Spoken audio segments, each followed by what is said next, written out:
ఈ నవంబర్ 26న రాజ్యాంగ అమలు దినోత్సవం రోజున నేను మాలమానాడు తరపున 2-3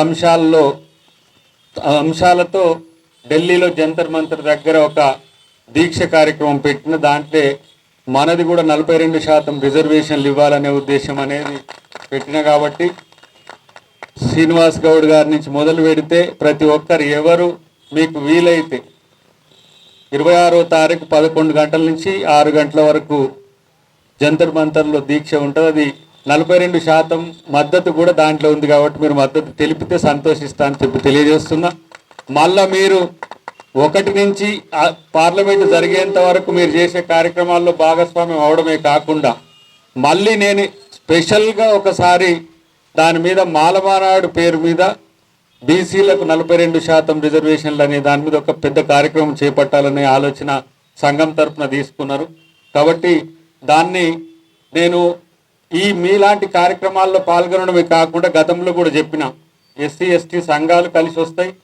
సంఘాలుగా కూడా మేము సమావేశాలు ఏర్పాటు చేసి మీరు దాంట్లో గెస్ట్లుగా వచ్చేటట్టుగా కూడా దాన్ని ఏర్పాటు చేయాలని నాకు ఆలోచన ఉంది. కాబట్టి దానికి మీరందరూ కూడా సహకరించాలి. నేను వీలైనంత వరకు వస్తా అంటే ఎవరెవరు వస్తారు అని అంటే నేను 26వ తారీఖు నాడు అక్కడ ఏర్పాట్లకు కూడా మీకు సహకరిస్తా అని చెప్పి తెలియజేస్తున్నా. ఇక ఒక అంశం అయితే మనం చెప్పుకోవాల్సిన అవసరం ఉంది.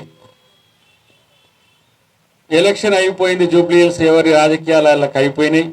కోర్టు కూడా 1 నెల తర్వాత వచ్చేది వస్తుంది. తర్వాత కౌంటర్ కూడా 2 వారాల తర్వాత వచ్చేది. దాని తర్వాత హైకోర్టు ఏమిస్తుందాన్ని, హైకోర్టు నుంచి అప్పీల్కు ప్రభుత్వం పోతుంది సుప్రీంకోర్టు. ఒకవేళ వ్యతిరేకంగా వస్తే, లేదంటే అనుకూలంగా వస్తే వ్యతిరేకులు సుప్రీంకోర్టుకు పోతారు. ఎటొచ్చి మళ్ళీ ఇదంతా కూడా సుప్రీంకోర్టులో నడుస్తుంది. కానీ పార్లమెంట్లో చట్టం అనేది ప్రధానమైన అంశం. దాని కొరకు మీరు ఎంచుకున్న మార్గాలను కూడా ఇప్పుడు శ్రీనివాస్ గౌడ్ గారు చెప్పినారు. పెద్దలందరూ కూడా దాన్ని తీర్మానం చేసి ఉంటారు. కోదండరామ్ గారు కూడా ఇక్కడనే ఉన్నారు. కాబట్టి గతంలో మనం క్షేత్రస్థాయి నుంచి నిర్మాణం ఇప్పటికి చేసిండ్రు.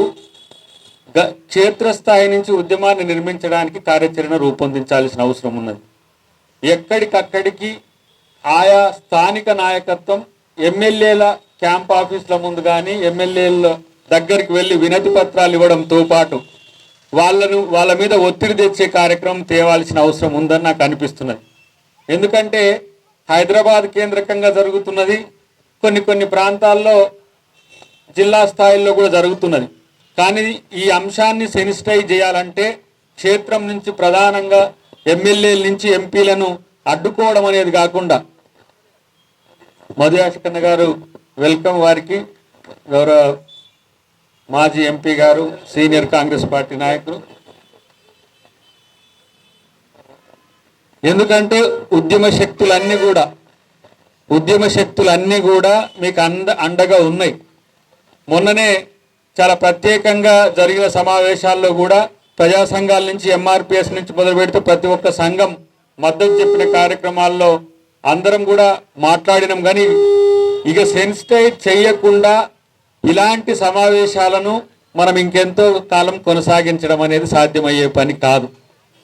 ఏ స్థాయిల్లో వాళ్లకు ఎమ్మెల్యే ఎంపీల నుంచి మొదలు పెడితే మీరు మంత్రులను అనుకుంటే మంత్రులను, ఏ స్థాయిలో ఆ స్థాయిలో వినతి పత్రాలతో పాటు దీని మీద సీరియస్గా లేకపోతే విపక్ష నాయకులు కూడా ఉన్నారు. ఇప్పుడు మధుసూదనాచారి గారు ఇక్కడ, వారు కూడా మన ఉద్యమ నాయకుడైనా సరే బాధ్యత ప్రభుత్వం, అది ప్రతిపక్ష బాధ్యత వారికి ఉన్నది. అట్లనే బీఆర్ఎస్ బీజేపీ నాయకులను కూడా మొదటి దశలో ఏ విధంగా ముందుకు పోవాలనేది మీరు ఒక కార్యాచరణ తీసుకోవాలని నేను విజ్ఞప్తి చేస్తున్నా. ఇది ఇప్పుడు కనుక దాన్ని సెన్సిటైజ్ చేయకపోతే కూడా భవిష్యత్తులో ఇగో బీసీలు ఇట్లా ఉద్యమిస్తారు, పాల పొంగులాగా పొంగుతారు, అయిపోగానే మళ్ళీ కిందికి పోతారని పేరు రావద్దు ఇది వస్తే. ఎందుకంటే ఇక్కడ జరుగుతున్న ఉద్యమం దేశవ్యాప్తంగా చర్చ జరుగుతున్నది.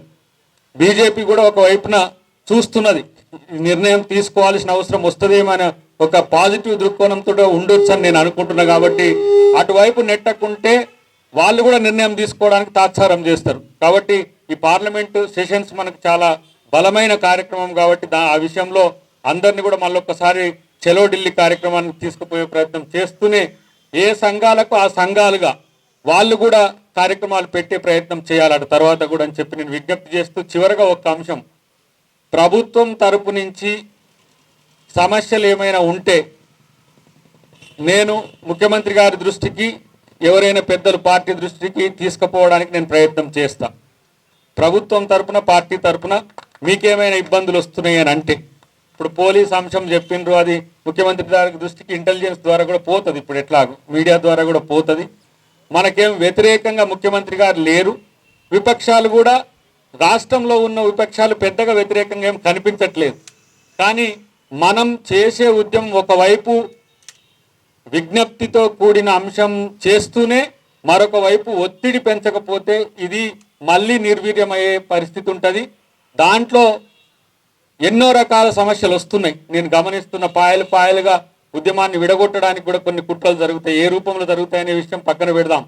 కానీ మన మీద మనకే విమర్శలు తెచ్చి అంతర్గత పోరును కూడా క్రియేట్ చేసే పరిస్థితి ఉంటుంది. కాబట్టి సంఘాలన్నీ కూడా ఏకతాటి మీద నడిచి ఇది సాధించుకోవడమే లక్ష్యంగా, అప్పటి వరకు కుల సంఘాలని కూడా బీసీ సంఘాలనే పిలుచుకోండిగా, ఆ సంఘం ఈ సంఘం ఆ సంఘం ఈ సంఘం అనే వదిలిపెడితే బీసీ జేఏసీలో మేము సభ్యులం. అప్పటి వరకు కొంచెం కులాన్ని, ఇప్పుడు తెలంగాణ అంటే అందరం కులాన్ని పక్కన పెట్టినాం, మతాన్ని పక్కన పెట్టినాం, అందరం వచ్చినాం, కొట్లాడినాం కాబట్టి అదొక లెక్కకు వచ్చింది. కాబట్టి ఇప్పుడు అది గౌడ్ అయినా సరే యాదవ్ అయినా సరే చిన్న కులమైనా పెద్ద కులమే, ఇక చిన్న కులం పెద్ద కులం ఏం లేదు, అందరి ఒకే సమానమైన కులాలు. కాబట్టి కులం అనేది కొన్ని రోజులు పక్కన పెడదాం, ఇది సాధించేంత వరకు మేము కూడా బీసీలమే అని చెప్పుకొని తిరుగుతాం. ఇక అది అంతకంటే ఎక్కువే ఉన్నది. ఎస్సీలం కూడా మేము బీసీలమే అని చెప్తాం, బీసీజేఎస్ల మెంబర్లమే అని చెప్తాం. వచ్చిన నష్టం ఏం లేదు. కాదు తెలంగాణ కోసం కాదు, తెలంగాణ కోసం అందరం కూడా మన చెత్త ఏరుకునే మిత్రులు కూడా జేఏసీగా ఏర్పడి వచ్చి మద్దతు చెప్పలేదా? ఎవరు చెప్పిండ్రు వాళ్ళకు? అట్లనే మేము కూడా బయటికి వెళ్ళి చూస్తూ ఉంటూ మాకు కూడా ఒక ఇబ్బందికరమైన పరిస్థితి. క్రియాశీలకంగా ప్రత్యక్షంగా పాల్గొనాలంటే మాకున్న అభ్యంతరాలు ఏం లేవు. పార్టీగా మేము దీన్ని సమర్థిస్తున్న వాళ్ళమే, సంఘాలుగా సమర్థిస్తున్న వాళ్ళమే, వ్యక్తిగతంగా కూడా మేము సమర్థిస్తున్న వాళ్ళమే. ఒకవేళ కనుక మీరే కనుక భవిష్యత్తులో చేయలేకపోతే నేనే బీసీ ఉద్యమాన్ని కాశ్మీర్ నుంచి కన్యాకుమారి వరకు నేనే యాత్ర పెట్టి మిమ్మల్ని అందరినీ కూడా పిలుస్తా అని చెప్పి తెలియజేస్తున్నాను. ఇది నా ప్రోగ్రామ్. యాక్చువల్గా ఇంతకు ముందు అనుకున్నాం మేము, అది శ్రీనివాస్ గౌడ్ గారికి నేను 2 సంవత్సరాల క్రితం చెప్పిన, ఈ దేశంలో బీసీలకు చట్టసభలో రిజర్వేషన్లు అనేది అంబేద్కర్ గారి కళ, అది పూల యొక్క అస్మికతో ఏర్పడ్డ కళ. అలాంటి కార్యక్రమం ఒకటి పెండింగ్లో ఉన్నది. మహిళలకు చట్టసభలో రిజర్వేషన్లు అనే అంశం మనకు వచ్చే ఈ ఏది ఎన్నికల వరకు బీసీల అదే మహిళలకు రిజర్వేషన్లు అయితే కానీ బీసీలకు రిజర్వేషన్లు అనేది అట్లనే పెండింగ్లో ఉంటుంది. కాబట్టి అందరం దీన్ని సాధించుకుందాం. దీని తర్వాత కూడా దేశవ్యాప్తంగా పెద్ద ఎత్తున బీసీ సంఘాలు కూడా దేశవ్యాప్తంగా వాళ్ళు ఉద్యమించడానికి సిద్ధంగా ఉన్నారు. కాబట్టి ఇది మొదటి విజయంగా సాధించుకొని రెండో విజయానికి మనం అందరం పోవడానికి మీ వెంట మేము ఉన్నామని చెప్పి తెలియజేస్తూ జై బీసీ, జై బీసీ, జై జై బీసీ.